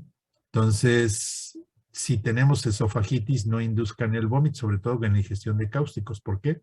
Porque ya quemó cuando pasó. Entonces, si ustedes hacen que el perro vomite, pues ahora va a quemar de salida. Entonces, hay que neutralizarlo. Pues habrá que buscar cosas como cómo se puede neutralizar. No es algo que podamos ahorita detenernos en ver este tipo de situaciones, ¿no? Neoplasias. Pues, por ejemplo, la misma espirocercosis en algunos perros se convierte en un sarcoma osteogénico, o sea, en una neoplasia formadora de hueso. Pues qué raro, ¿verdad?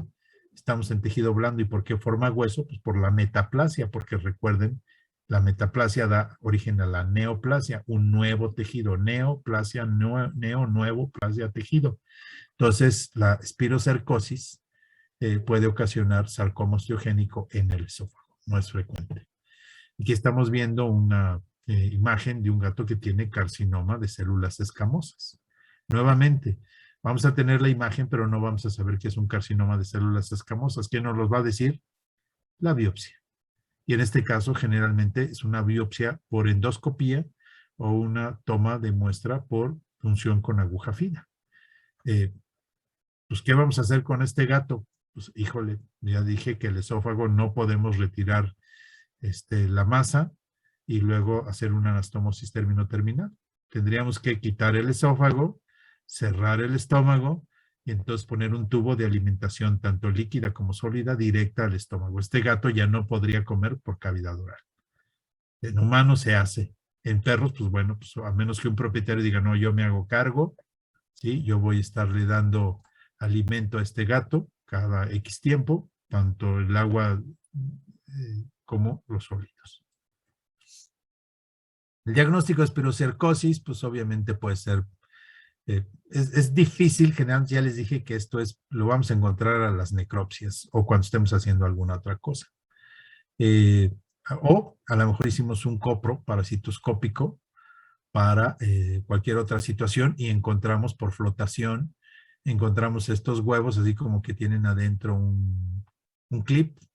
Son característicos de espirocerca, pero pues no es algo que digamos, a ver, vamos a tomarle heces a ver si hay huevos de espirocerca.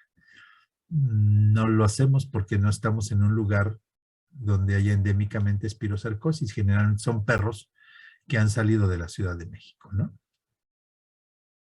Bien, cuando tenemos megaesófago de cualquier naturaleza etiológica, ya vimos que no se va a recuperar inmediatamente. Y también les mencioné que tampoco podemos garantizar la recuperación de la totalidad del esófago. Entonces, siempre que haya una megaesófago, que haya una dilatación, a pesar de que hayamos corregido la causa, excepto en el hereditario, va a haber zonas del esófago que no regresen, que no recuperen el tono. Eso se va a convertir en un divertículo. Y el divertículo generalmente pues, es una bolsa que mantiene alimento. El esófago no está programado para almacenar alimento. Entonces se irrita, se ulcera, se perfora. Entonces, cuando tenemos divertículos esofágicos, pues ya sabemos, el esófago no es un órgano que le guste la cirugía, pero tienes divertículo, ni modo, hay que hacer cirugía.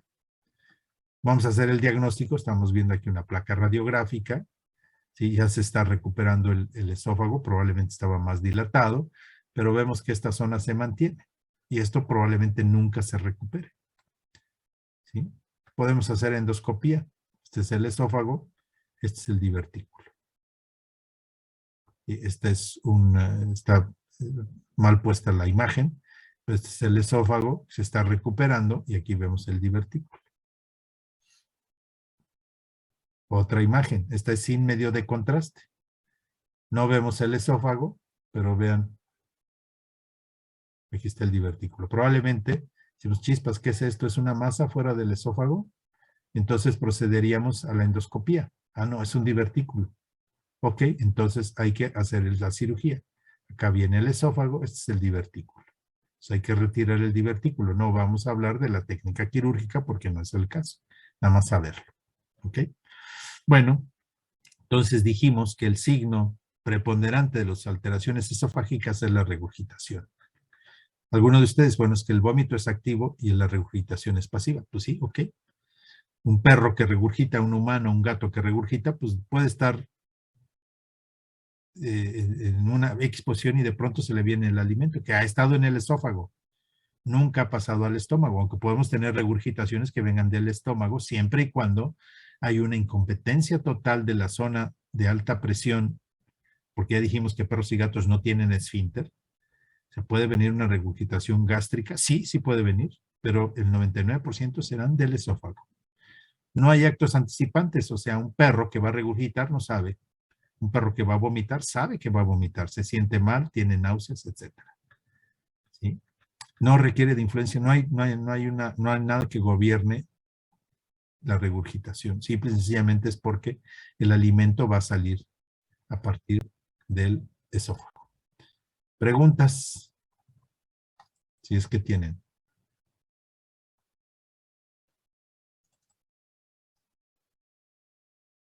¿No? Entonces, o sea, cualquier tratamiento que involucre la cirugía del esófago se tiene que retirar y poner el tubo que comunique la cavidad oral con el estómago directamente. Sí. Si lo que vas a quitar es una porción importante del esófago. No hay nada para sustituir al esófago. O sea, en humanos, si tienes un carcinoma esofágico, te quitan el esófago y te ponen un tubo.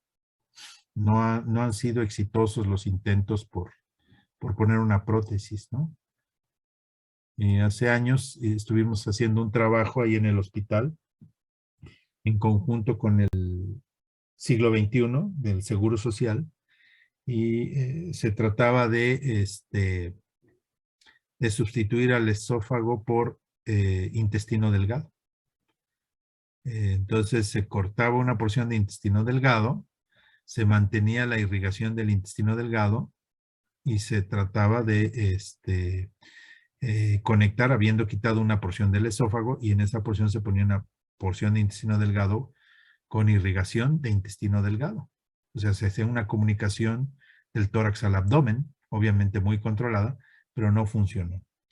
Entonces, por ahí ha habido varios intentos en ese sentido de sustituir al esófago, pero hasta el momento es un problema que no está resuelto.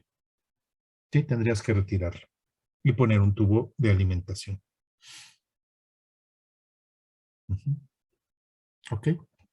Bueno, Sí, entonces gracias. el vómito es otra onda, ¿no? Y el diagnóstico no es, ¿qué tiene mi perro? Pues tiene vómito. Pues no, no, es un signo, el vómito es un signo, como la diarrea es un signo. O sea, de pronto escucho médicos ahí, oiga, doctor, ¿qué tiene mi perro? Pues tiene diarrea. Y además, como son bien cariñosos, tiene diarreíta. Su perrito tiene diarreíta, ¿no? O sea, la diarrea es un signo, la tos es un signo, el vómito es un signo, la convulsión es un signo, el megaesófago es un signo. Obviamente puede haber situaciones que tiene megaesófago hereditario. Entonces ya estás diciendo una condición, un diagnóstico de enfermedad. Pero el vómito es un signo. ¿Okay? Espero que no se conviertan en tratantes de signos, porque la medicina no es tratar signos, es llegar al diagnóstico y establecer cuál es la condición, ¿verdad? Es muy fácil convertirse en un tratante de signos. Generalmente lo hace la gente ignorante. ¿Qué tiene el perro? Pues como signo vómito, pues antiemético. Diarrea, antidiarreico. Tos, antitusígeno. Convulsiones, anticonvulsivos. Tiene comezón, antipruritíco. Y así no la podemos llevar.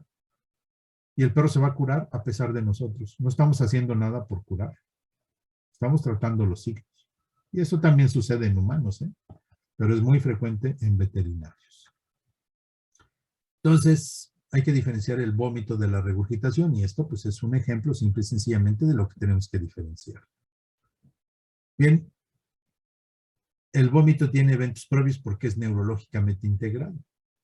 Podemos tener depresión o ansiedad, temblores, va a ser un cambio de comportamiento, cialorrea o hipersalivación. Aquí estamos viendo este perro, está angustiado, se siente mal, ¿sí? Ahí cialorrea, vemos su cara de angustia, ¿sí? Entonces, esto es porque está neurológicamente integrado. Un perro que va a regurgitar, ni cuenta se da previamente que va a regurgitar. ¿Dónde vamos a encontrar o cuáles son las causas de vómito? Hay muchísimas causas de vómito. Vamos a encontrar receptores en las paredes abdominales. En todas las vísceras abdominales hay receptores. O sea, podemos vomitar porque tengamos enteritis en el intestino delgado, porque tengamos colitis, porque tengamos gastritis, ¿sí? Porque tengamos problemas en hígado, en páncreas. Podemos tener alteraciones a nivel del cuarto ventrículo. Estoy hablando ya del sistema nervioso central. Podemos tener alteraciones en centros altos del sistema nervioso central. Entonces, hay muchas posibles causas de vómito. Entonces, por ejemplo, gastritis, tenemos receptores. Cuando comemos mucho, se nos dilata mucho el estómago, podemos vomitar, igual un perro. Y no necesitamos antieméticos, necesitamos únicamente desalojar. O comimos algo que no lo podemos digerir, vamos a vomitar. O se nos distendió porque tragamos mucho aire, pues vamos a vomitar. Porque tenemos neoplasias en el estómago, porque hay úlceras, ya mencioné inflamación intestinal, enfermedad hepática. Entonces, estas son causas de vómito. Enfermedad renal, metritis, inflamaciones del útero, por ejemplo. La gestación en perros y gatos pues no ocasiona vómito, no es un primer signo, pero en primates, sobre todo en primates humanos, pues sí es un signo, ¿no?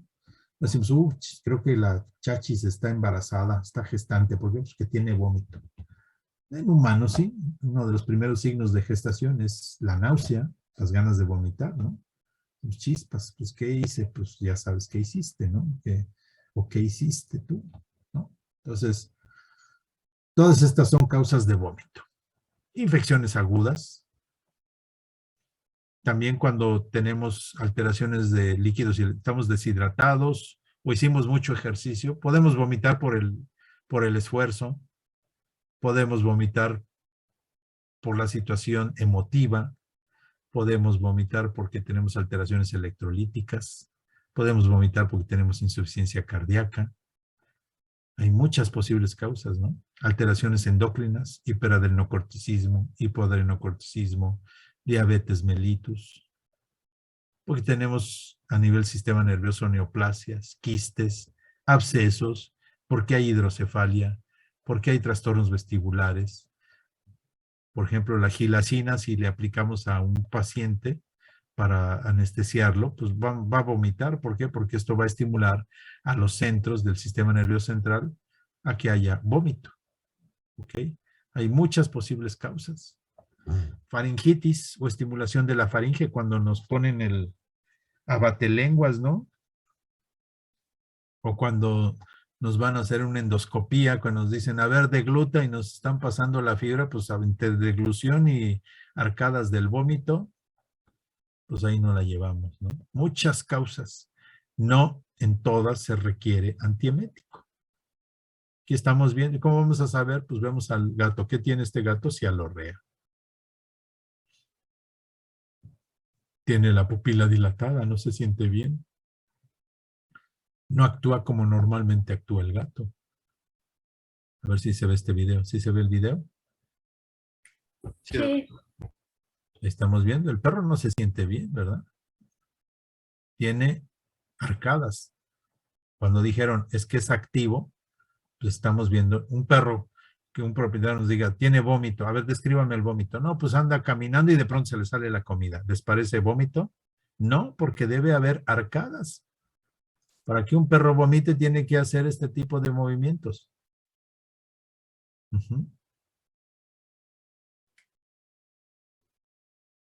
Ok. Este otro videito. ¿Se ve el video este de abajo? Sí. Ok, pues este perro no va a regurgitar, va a vomitar. Ok. Empieza a deglutir, se posiciona. Son signos previos al vómito. Un perro que regurgita no tiene esto. ¿Este video se ve? Sí. Okay. Este perro está flaco, tiene hambre, ya se tragó, ya se le salió el alimento. Sí, un perro que generalmente regurgita dice, chispas, se me cayeron mi hamburguesa, me la voy a volver a comer. Un perro que vomita generalmente no se come lo que vomita.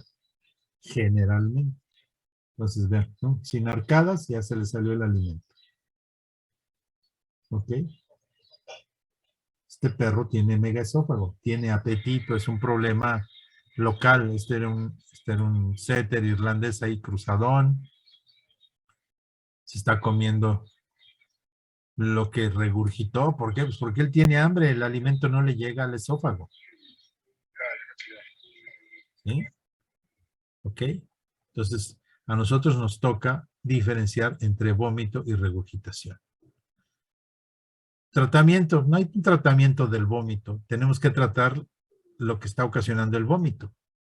Enteritis, si hay una alteración electrolítica, en fin, no vamos a detenernos, lo vamos a ver si nos da tiempo más adelante. No el tratamiento del vómito. El vómito es un signo. Podemos utilizar terapéutica que nos ayude a aliviar signos, sí, pero pues no es el objetivo. Entonces, y hay que tener mucho cuidado. Por ejemplo, el antiemético más efectivo son los fenotiazínicos. Pero los fenotiazínicos son vasodilatadores. Si tienes un perro que tiene mucho vómito por X enfermedad, la primera complicación del vómito es que se deshidrate. Y si se deshidrata, ocasiona hipotensión. Y tú dices, pues le voy a dar un antiemético bien efectivo fenotiazínico, te ocasiona hipotensión. Entonces, la hipotensión que tenías, más la hipotensión del antiemético, pues a lo mejor ya resolviste para siempre la vida de tu paciente, ¿verdad? Entonces, son muy efectivos, pero hay que tener cuidado, ¿no? Antihistamínicos, pues que ocasionan sueño, pues en perros no es mucho problema, ¿verdad? No tiene que manejar, no tiene que trabajar. Y los antidopaminérgicos, pues lo que hacen generalmente es incrementar el tono de la zona de alta presión gastroesofágica y favorecer el peristaltismo, o sea, desalojar rápidamente el estómago.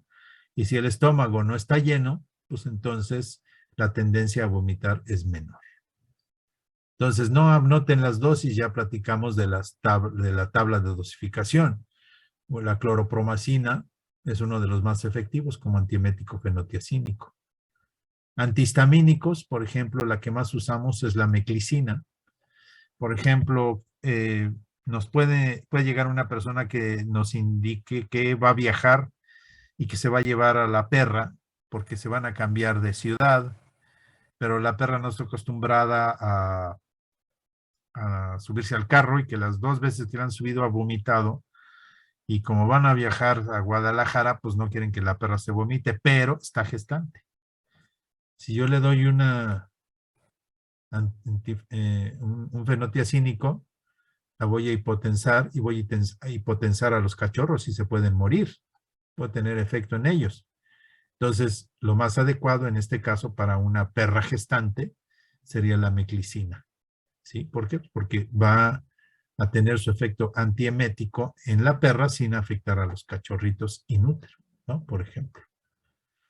Los antidopaminérgicos, pues ya dije, generalmente incrementan el tono de la zona de alta presión, favorecen el peristaltismo gástrico, vacían el estómago, disminuyendo la posibilidad de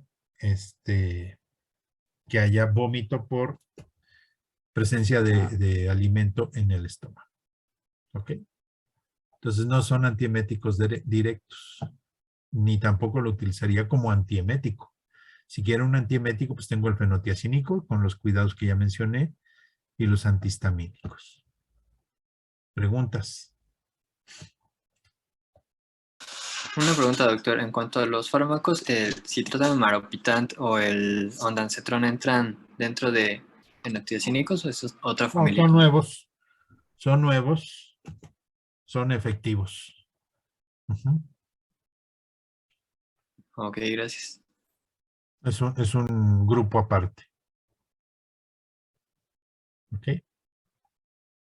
Bueno, entonces ya vimos boca, esófago, vamos con el estómago.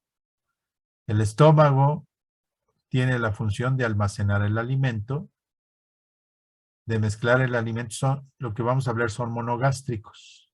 Entonces, en los monogástricos no debe haber fermentación. No hay bacterias, no debe haber número de bacterias exagerado. ¿Ok? Entonces, el estómago es el encargado de recibir el alimento que llegó a través del esófago. El cardias es la vecindad entre el esófago y el estómago, es esta porción. Luego tenemos el fondo, ¿qué es esto? Aquí es donde esto es lo que se va a dilatar, esto es lo que se va a relajar. El estómago también tiene tono y tiene peristaltismo. No es una bolsa guanga que esté esperando a que le echen croquetas o que le echen hot dogs o hamburguesas ahí. Para que podamos comer, hay una serie de información neurológica que relaja el estómago para que pueda aceptar el alimento. Entonces, lo primero que se va a relajar para almacenar ese alimento deglutido, pues va a ser el fondo, que es este. ¿Sí?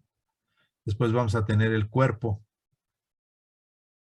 Finalmente, el antro pilórico y el píloro, que ese sí es un esfínter que va a mantener perros y gatos entre el estómago y el duodeno.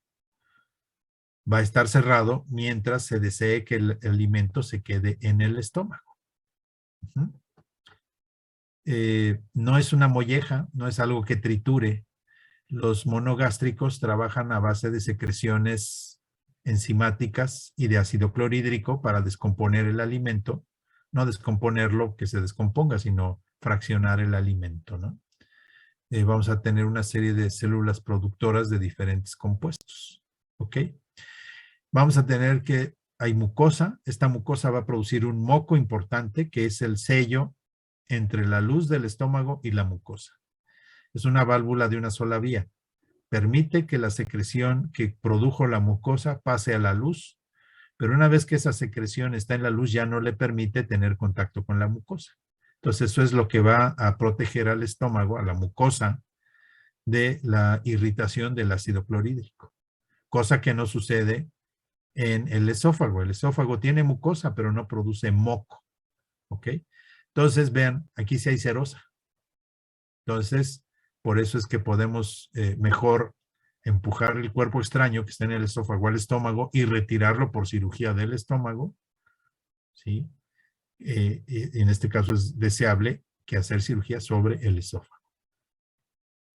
El estómago va a tener fibras musculares tanto longitudinales como circulares. Nuevamente, no es una molleja, no va a triturar, pero sí se va a mover para hacer una especie de batidor muscular que ponga en contacto lo que ha sido deglutido con la secreción gástrica. La digestión no se va a llevar en su totalidad en el estómago. Inicia en el estómago. Es parte fundamental de la digestión, pero no se va a llevar a cabo la totalidad de la digestión en el estómago. No quiere decir que ahí se hizo la digestión, se fraccionó el alimento y ya pasa al intestino únicamente para absorberse. No, el intestino también tiene funciones digestivas, ¿sí? El estómago no absorbe, secreta sustancias para iniciar la digestión. Tan importantes que si el estómago no funciona, no hay digestión. O sea, tradicionalmente no vemos al estómago como parte integrante de la digestión. Decimos, la digestión se lleva a cabo en el intestino delgado con la participación del páncreas y del hígado. No, espérame. El estómago es la parte inicial de la digestión, ¿sí? Pero no va a pasar a través del píloro, del esfínter pilórico, el alimento ya únicamente listo para ser absorbido. No, también va a llevar digestión a nivel intestinal. Bien, entonces, la mucosa gástrica va a tener una serie de criptas que van a originar células. Estas células se descaman constantemente y van a estar madurando y descamándose a nivel tanto gástrico como intestinal. Por eso vemos que muchas enfermedades virales se manifiestan a nivel gástrico. ¿Por qué? Porque el virus requiere de células de alta replicación para poder utilizarlas en su replicación viral. ¿Ok?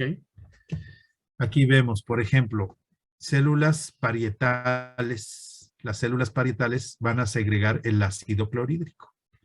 Células parietales van a segregar el ácido clorhídrico. Estas células no van a estar, la distribución celular no es igual a todo lo largo del estómago. Estas células las vamos a encontrar principalmente en el cuerpo y en el antro pilórico, las células que segregan ácido clorhídrico. Las células principales van a segregar pepsinógeno. Estas las vamos a encontrar principalmente en el antro pilórico y en el píloro. Estas células que segregan pepsinógeno, el pepsinógeno va a estimular a las células parietales a segregar ácido clorhídrico. ¿Sí?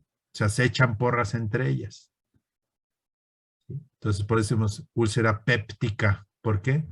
Porque hay un exceso de estimulación del pepsinógeno a las células que producen ácido clorhídrico. ¿Ok? Vamos a tener las células que producen moco. El moco, recuerden, es una capa que se va a poner aquí. Entonces, este pepsinógeno y ácido clorhídrico pasan a través del moco, llegan a la luz del estómago, pero ya no pueden regresar y tener contacto con la mucosa.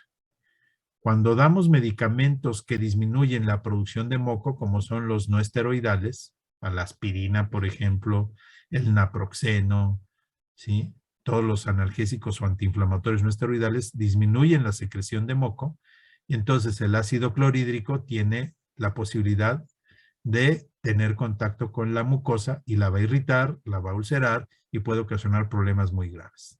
¿Ok? Lo recuerden, células parietales segregan ácido clorhídrico, las células principales segregan pepsinógeno. Pero no es lo único que va a producir en general las células que están ahí en el estómago. También el jugo gástrico es agua, más sodio, más potasio. El factor intrínseco es muy importante. El factor intrínseco va a permitir, o sea, su mezcla con el alimento va a permitir, va a establecer que a nivel intestinal se pueda absorber calcio, se pueda absorber hierro, se puedan absorber vitaminas del complejo B. Si por alguna razón no se produce factor intrínseco a nivel gástrico, no se puede absorber calcio, no se puede absorber hierro, no se pueden absorber vitaminas del complejo B. También se produce bicarbonato, y hablamos de los cloruros. Obviamente aquí falta el pepsinógeno, el ácido clorhídrico, enzimas. Entonces, estas células van a producir, desde el punto de vista de secreción de ácido clorhídrico, pepsinógeno y obviamente ácido clorhídrico. Pero el jugo gástrico está compuesto por todo este tipo de componentes. ¿Cómo es que vamos a producir? Estamos hablando así muy por encimita. Esto no es ni con mucho meternos a la fisiología, pero es importante tenerla clara. ¿Por qué vamos a producir ácido clorhídrico? Esto sucede en perros, gatos, humanos, equinos, lo que sea, ¿sí? Primero, vamos a tener una fase cefálica. Ya sea que estemos evocando el alimento, o sea, recordando o imaginándonos, que estemos, yo no sé si un perro se imagina, yo creo que sí, ¿verdad? Porque nos piden comida y yo no creo que pues nada más el estómago les esté indicando qué comer. O sea, el perro debe estar ansioso ahí por si, híjole, que me irán a dar de comer algo que me gusta, o las pinchurrientes croquettes que no me gustan, etcétera, ¿no? Pero bueno, o sea, ¿se imaginan o no? Pues sí, probablemente es como nosotros llegamos a cierto horario y ya empezamos a tener hipoglucemia, empezamos a imaginarnos el alimento, y esa imaginación va a hacer que empecemos a secretar pepsinógeno, ácido clorhídrico, factor intrínseco, etc. Si el perro está viendo que estás preparando comida, pues empieza a secretar, nosotros también, o le llega el olor, o le llega el ruido, ¿sí? Cuando yo separo los perros, por ejemplo, y empiezo a manipular los costales, pues los perros empiezan a hacer más escándalo, ¿no? Porque ya quieren pasar a comer. Entonces, pues, estoy cierto que esa es una fase cefálica y están aumentando la secreción, ¿no? O sea, a veces cuando estamos comiendo y el perro está junto a nosotros y se le antoja lo que yo quiero, pues nada más se me queda viendo y veo que le empieza a salir babita, ¿no? Es un moloso el que tengo. Entonces, pues aparte de que son perros babones, pues cuando estamos comiendo y no le damos, pues se le sale más saliva. Entonces, tenemos una fase cefálica. Luego tenemos ya la fase gástrica. Aquí, la distensión del estómago va a producir secreción gástrica. La distensión puede ser por alimento, puede ser por agua, puede ser por aire. El tipo de alimento. Lo que más estimula la secreción son los aminoácidos, o sea, son las proteínas. Lo que menos estimula son los carbohidratos. Pues por eso podemos entender que las dietas que nos dan o que tenemos que administrar a nuestros pacientes son dietas muy controladas en proteínas, bajas en grasa y rica en carbohidratos. ¿Por qué? Porque el carbohidrato no estimula la secreción, nos da mucha energía. Las grasas no estimulan muchísimo la secreción gástrica. Son más las proteínas. ¿Pero por qué no damos grasa? Porque la grasa tarda más tiempo en ser procesada y tarda más tiempo en estar en el estómago. Por lo tanto, la presencia de gas en el alimento va a ocasionar que se quede más tiempo en el estómago y esto distienda. Esta distensión y este incremento de producción no es por la grasa en sí, es por la distensión. Entonces, por eso no debemos dar alimentos grasos en perros con gastritis, en gatos con gastritis. Por eso tenemos que dar el alimento fraccionado. O sea, si el perro come 1 kilo de croquetas en el día, tenemos que darle pues 10 veces 100 gramos o en fin, lo que sea necesario. ¿Para qué? Para evitar gran distensión o que el tiempo que dure la comida, el alimento en el estómago sea poco tiempo. Y la fase intestinal. O sea, la presencia de alimento a nivel duodenal va a ocasionar generalmente el descenso de la secreción. O va a indicar que se cierre el píloro porque dice, este alimento que me está llegando todavía no está bien fraccionado. Entonces, estómago, tienes que seguir haciendo digestión, ¿verdad?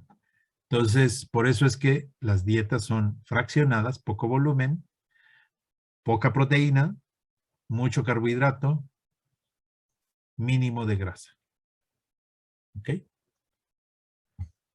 Esta es la irrigación e inervación, perdón, la inervación, nuevamente, vagal y plexo celíaco. la función gástrica está gobernada por el sistema nervioso. El sistema nervioso tiene que ver con todo lo que hagamos. Todo lo que hagamos. ¿Sí? Tenemos, por ejemplo, para comer, pues toda esta fase. Por eso hay días que decimos, ay, comí bien rico, ¿no? Y generalmente cuando decimos comemos bien rico, pues es todo el contexto. Estuvimos a gusto, ¿verdad? Establecimos el preludio del alimento. Por eso es toda una, pues, ¿cómo les diría? Toda una situación, todo un establecer una condición de comer, ¿no? Y cuando comemos muy rico es porque todo fluyó, tuvimos una compañía bien padre, estuvimos estableciendo que íbamos a comer a tal hora, hicimos sobremesa. Entonces, eso nos está permitiendo tener una fase cefálica, una fase gástrica, una fase intestinal. Y esto aplica también a los animales, ¿eh? Si un animal come estresado, pues luego puede vomitar. O sea, se altera la relajación neurológica. Cuando nos regañan, ¿verdad? Estamos comiendo bien rico y de pronto, oye, ¿cuánto sacaste ahí en medicina de perros y gatos? Y ya tu papá te empieza a regañar, que por qué, que por qué no estudias, que bla, bla, bla. En ese momento que estabas comiendo bien rico, puta, se te cierra el estómago, ya no puede, ya no, estaba bien rico el chile relleno el chile en nogada y me empiezan a regañar. Aunque quieras seguir comiendo, como que tu estómago ya no permite. Y efectivamente, o sea, neurológicamente el estómago ya no se relaja y pues ya se alteró todo. Entonces, necesitamos paz y tranquilidad, perros, gatos y humanos, para comer. ¿Sí? Entonces, esto es por lo que les estoy diciendo. Por enojo, por miedo, ¿sí? Por estrés se impide la relajación y el estómago no se relaja. ¿Qué va a suceder? Te va a doler el estómago, vas a tener náuseas y vas a vomitar. ¿Ok? Bueno, entonces nos quedamos aquí. Vamos a empezar con gastritis aguda el próximo lunes. Y les voy a enviar la liga de la clase de lunes. ¿Ya la tienen? Sí, doctor, gracias. Ok, pues que tengan muy buen fin de semana, que es el sábado, y muy buen inicio de semana, que es el domingo. Gracias, Sábado es el doctor. último día de la semana, el domingo es el primer día de la semana. Así que el fin de semana no comprende sábado y domingo, sino solamente viernes y sábado. ¿Ok? Bueno.